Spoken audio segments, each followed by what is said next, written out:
There's nothing wrong with strong, confident women. I think at times I am a strong, confident woman in some regards. But sometimes strong women use those qualities to subtly manipulate their men, or intimidate their men, or control how things go in their marriage or in their family. And sometimes we even kind of slowly assume the leadership of our homes. And sometimes this is intentional. We sort of know what we're doing. But often I think we unintentionally do this. Maybe our mothers did this kind, behave this kind of way, and so we just fall into it without even really thinking about it. Or maybe we just slowly fall into this pattern because it works. It seems to work for us, right? But here's the end result. Often the end result of the woman who is subtly trying to control or intimidate or manipulate or assume leadership or whatever, the end result is often a husband who feels emasculated, ignored, unneeded, or maybe even just exhausted trying to please us. And then, because they're in that state, then the next step for them is that they might try to numb out, because this is not what they pictured marriage was going to be like.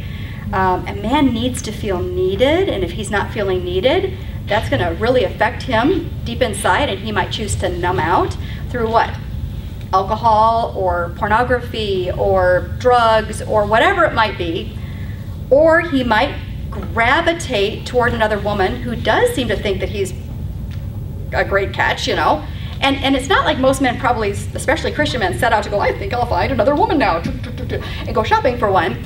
But inside that subtle, like just being drawn to maybe a coworker, let's say, a female coworker who seems to be very enthusiastic about him and the job he's doing, he's going to naturally gravitate toward that, right?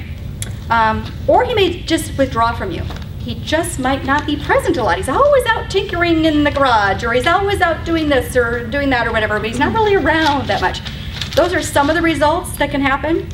You haven't really asked your husband what he would like your daily family life to be like. Or if you have asked him, you dismiss his ideas that don't coincide with yours. This is actually a big deal for a lot of women.